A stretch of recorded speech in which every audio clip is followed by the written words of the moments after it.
you've ever said, why won't my dog just listen? Or he does this at home, or he's being stubborn, or he's just blowing me off. Well, my friend, if you've said this with a puppy, a rescue dog, an older dog, or yes, all of you people listening to this podcast who do a sport with your dog, whether it be obedience or agility or flyball or protection work or any kind of sport. If you have ever wondered, why can't he just listen?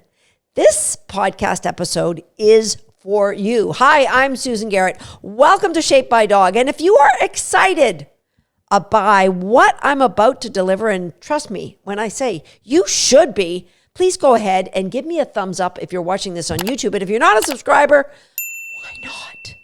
This is going to be epic.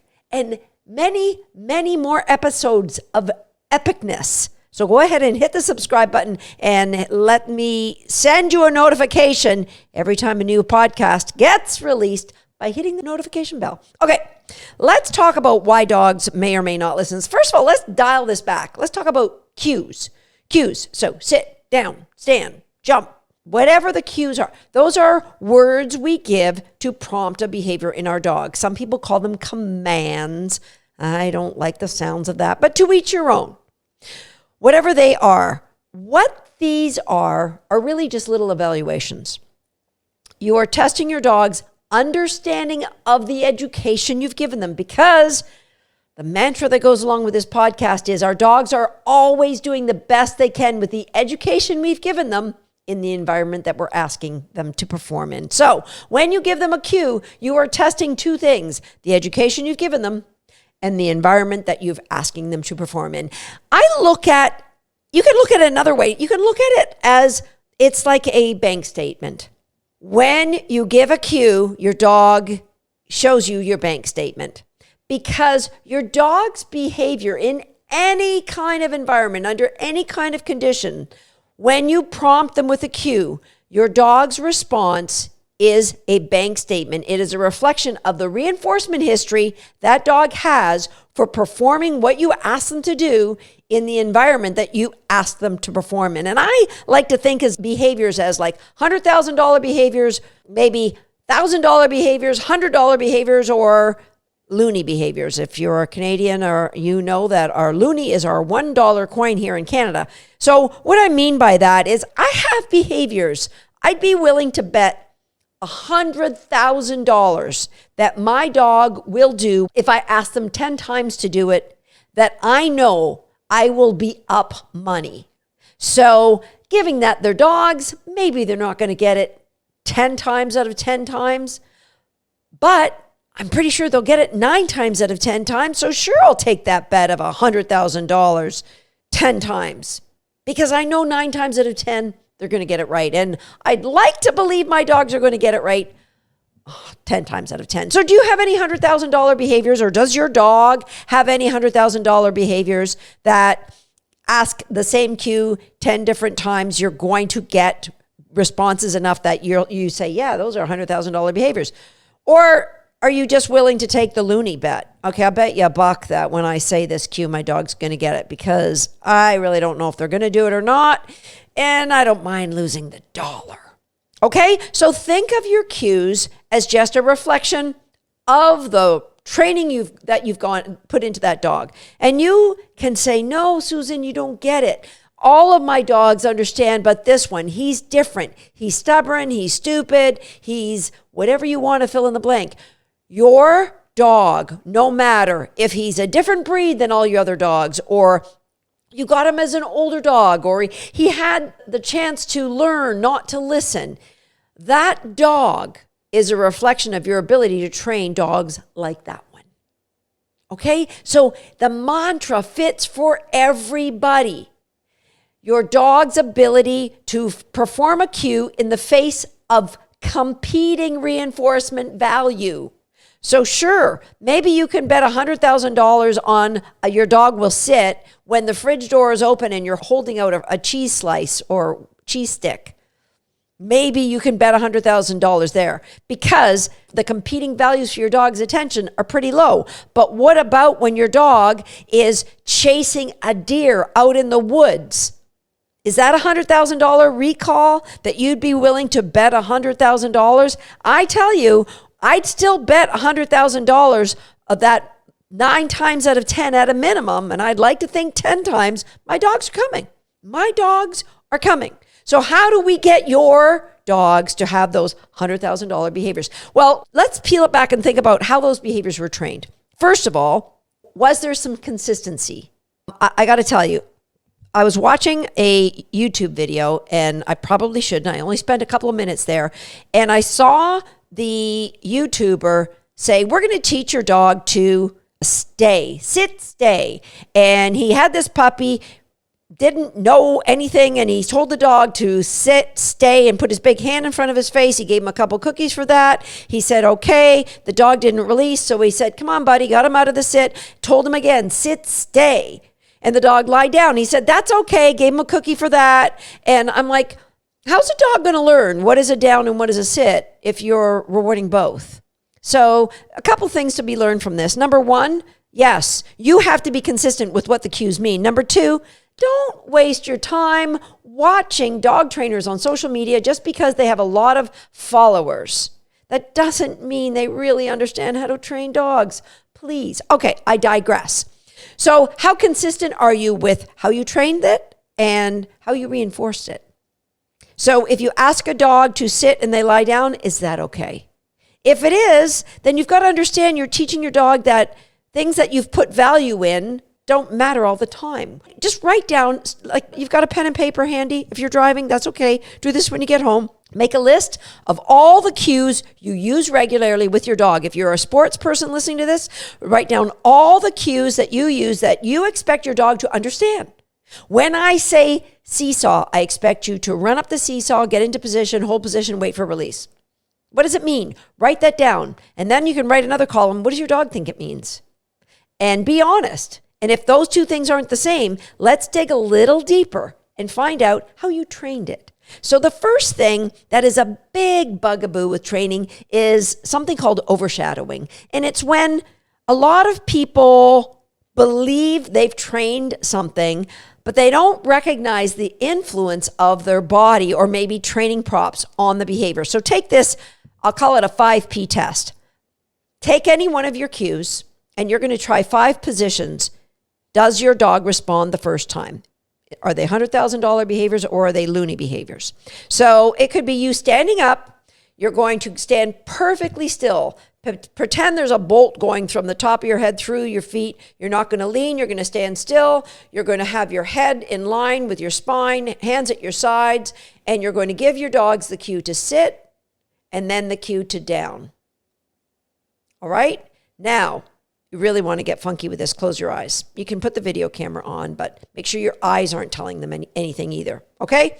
A lot of dogs won't do these simple behaviors unless the owners are flipping up their hands or putting their hands down or leaning into them or, getting gruffer with their voice. Is there been any overshadowing? 5 Ps. Standing still is one. Next one, jumping jacks. Ask for the simple behaviors. Next one, lying down. Will your dog do those behaviors while you're lying down? Next one, try it with you in another room. And you're going to say, well, I don't care if my dog does a down when I ask them to from the living room and they're in my bedroom. But what about when your dog's running across the park? Do you care then? Because it's just distance work. It's just they can't see you. So just give that one a try. That's position number 4. And finally, you're going to get your dog in a place where you can run away, and you're going to run away from them and ask them to do that cue. So has there been overshadowing of your body position? That's just one simple thing. Those of you who are doing a sport, there are other things to consider, and that is the closeness to you, how far away you are. Are you still using props at home like gates or wires to get behaviors? Okay, the next thing I want you to consider is the rhythm of the behaviors. So most people ask the dog to sit when they're already standing. Now, your dog is demonstrating, I can go from a standing position to a sit. And then you might ask the dog to down, and they'll demonstrate, I can go from a sit to a down. But let's try it in reverse. I want you to ask your dogs to down and then sit from that 5P test. If you do this, you're really creating a greater layer of understanding of those two cues. Sit means sit from any position. Down means down from any position. You've heard me, if you've been listening to this podcast, you've heard me talk about dash, D-A-S-H. Teaching anything to a dog, we want dash. So the first thing is we want the dog's desire to work. And that is your relationship, your connection to that dog. Are they focused on you? Are they willing to do the work you want to do? If not, don't try to train them anything. All right? So it's relationship comes before trying to train any tricks or behaviors. So yes, my acronym could have been got rash. I just didn't think the t-shirts would have sold as well. So we went with dash, desire, the dog's focus for you. Okay? The A, now we can train the accuracy of the behavior, of the sit, of the down, of the stand. I'd love for you to have 3 behaviors that we're testing here to see if they're $100,000 behaviors. All right? Once you've trained the accuracy and you split it into layers and really help the dog to understand, remember when we're training, we're always working from my 5C pyramid. Get that connection, then grow clarity, and then grow confidence. We never try to challenge them until that dog has that confidence. Then we look for the speed of the behavior. How fast will the dog sit? If they really have that confidence, if you split things down and they really understand it without your overshadowing it with your body, speed will happen. And then the final element is the H, is the habitat. And that goes back to environments. Guess what? You could be in the living room doing jumping jacks and standing still and lying down. You've changed the environment for the dog. The environment doesn't mean, well, my dog can do it in Newfoundland, my dog can do it in British Columbia, my dog can do it in Ontario. Environment can just be you've changed the environment by making it more exciting, by adding another dog to the picture. Okay? So how was that dog trained? What is your criteria? Was there any overshadowing? And the next thing is bribes. Were there bribes involved? Does the dog have to know that you're packing lunch before they'll offer behavior? Right? Think about this. Imagine you have a friend, maybe you went to high school together. You see them once in a while, but you really don't see them that often. Out of the blue, they call you up. It's probably been a couple of years since they've been together and say, hey, I got a piano in my living room. I want to move it down to the rec room. I'm wondering if you're free to help me move my piano this weekend. And you're going, oh, geez. Yeah, I was going to have a root canal, so... And they go, oh, by the way, yeah, a few of the friends from high school are getting together. We're going to have pizza and beer after once we get the piano moved. Oh, okay. Pizza, beer, friends, social. Yeah, it sounds like great. I'll be there. All right. Month later, yeah, geez, it's about that piano. Don't like it downstairs so much. The sound isn't quite the same. So wondering if you're around this weekend, maybe we'll move it back upstairs. Oh, my back. Yeah. Well, no, we're going to have pizza and beer and a couple of people, we're going to, yeah. Eventually the pizza, the beer, the social, like how many times can you move a piano? No, I don't want to do that for you. And so if your behaviors that you trained your dog were dependent on you having a big meatball in your hand or you waving around their favorite toy or the dog's in the backyard and you shake a canister of cookies before they decide to come in, that is bribery related rather than relationship related. Remember, got dash? We want the behaviors, the pieces of the behaviors to be parts that you have shaped. And so in that way, the reinforcement comes after the action, not before it. It's so important. So if you have been in a class where they teach you to lure everything, then I've got to tell you, you've got to have a plan of how to eliminate that lure and get behaviors without the lure. And if the dog doesn't do something, do not resort back to the lure because the dog's choice of not to do the sit when you asked prompts you to bring out something better. Then guess what? You're the guy that's got the piano that needs to be moved and your dog's waiting for you to up the ante, right? How about pizza, beer, some friends over and you throw in a couple bucks for gas, right? We don't want that from our dogs. So please, my best suggestion is don't use bribery in your training. And if you have been using bribery, make a conscious effort to get rid of it and don't bring it back. Reinforcement are things the dog really wants that are given after a behavior has been done, a response has been given, not before. Okay, and finally, the environment. right? Dogs are doing the best they can with the education they've got and the environment we've put them in. So that means you've got to be conscious about what is that environment that you've taught the behaviors. Where's your $100,000 behavior happening? So in your kitchen, fridge closed, nobody home, do you have behaviors that you know your dog will give you? And once they give it to you, then you can go to the fridge and reinforce them. Now, what about in other rooms of your house? Remember, we're changing the environment. So a quiet house, different rooms, you've got 10 out of 10, great responses, all 5 position changes. Yeah, I think we got $100,000 behavior in a quiet house. Now, let's invite a couple dogs to run around. Do it all over again. No, my dogs, they're good with that. All right, now let's invite a guest over. Have them ring the doorbell and you go through those things. Oh, I got loonies. Yeah, I just got loonies. Okay, so all of those are escalating environments that we need to build our dog's confidence and understanding that cues are not optional. I want my dogs to know when I ask you to do something, it's immediate, it's always. It doesn't matter that I'm a kindness-based trainer. My dogs will do it. Why? Because I inspire them to do it. I keep my 5C model in mind. I don't move up to challenge until I've got confidence in all these environments. All right, so we got our empty house challenge and then we've added a guest. All right, we haven't even gone outside. Let's go in the backyard. Let's go in the front yard. Let's invite a dog fence fighting on the other side of the fence. Let's plant some nice smells around the backyard and go through the same 5P test to see if your dogs will respond. You still have $100,000 behaviors? All right, let's go to the park. Let's go to the beach. Let's go out in the forest with a deer running away from your dog. Do you have $100,000 behaviors there? You can get them.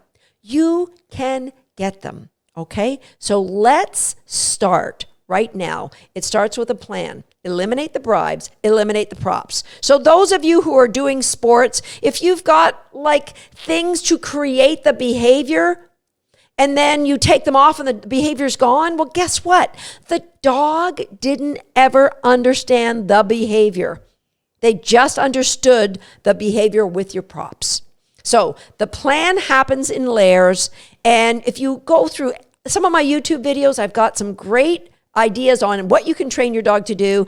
I strongly encourage everybody start with It's Your Choice. I'll put a link in the show notes and I'll put a link in the description here on YouTube on how to start with getting rid of bribes, creating choice. So the dog sees food and says, I need to engage with you, because you are really cool. And if I do cool things with you, I have the potential to earn something. All right. So we've eliminated bribes. We've eliminated props. Now, I'm not saying I would never use a prop, but every time I decide to add a prop to my training, I have a plan on how I'm getting rid of it and keeping the behavior. Super important. Okay. So your plan, and please, I'm just going to give you a reminder. Your time is valuable, but far more important than just your time is your dog's experience and your dog's ability to create a relationship with you. Please do not waste your time on social media dog trainers that have these great, massive, big followings. I'm not saying people with big followings are automatically bad dog trainers, but big followings don't automatically mean that they're worth your time. Okay, that's out of the way. Now, we've got our plan. You're going to record keep. You're going to know what are your $100,000 behaviors and where, what environments, strategically layering, amping up those environments so that we are bringing out our best. The challenges don't overwhelm the dog and them going, yeah, I'd love to move your piano, but I got to chase this deer. I'll be right back. We want to layer those challenges. And so honestly, when my dogs see a deer, a couple of them will head towards them. Most of them just look at me. The ones that say, I'm going to go, I'm just going to have a go, I'll be right back. I just say, yeah, we're not doing that. Come on this way. And they're like, oh, okay, chill, right, I forgot. All right, you will get there. You will get there. And that's our Recallers program is strategically layering games. Now, working towards the eventuality that your dogs will listen. Now, I'm putting all this in a podcast. It's pretty, I can't give you all the absolute every step and every plan to get there, but I'm just sharing with you It's possible. Now, what's happening next is you need to take consistent daily action. You need to review your bank statement regularly, right? If you never look at your bank statement, guess what happens? You get surprised. So the bank statement review is, here's the list of the verbal cues I believe my dog knows.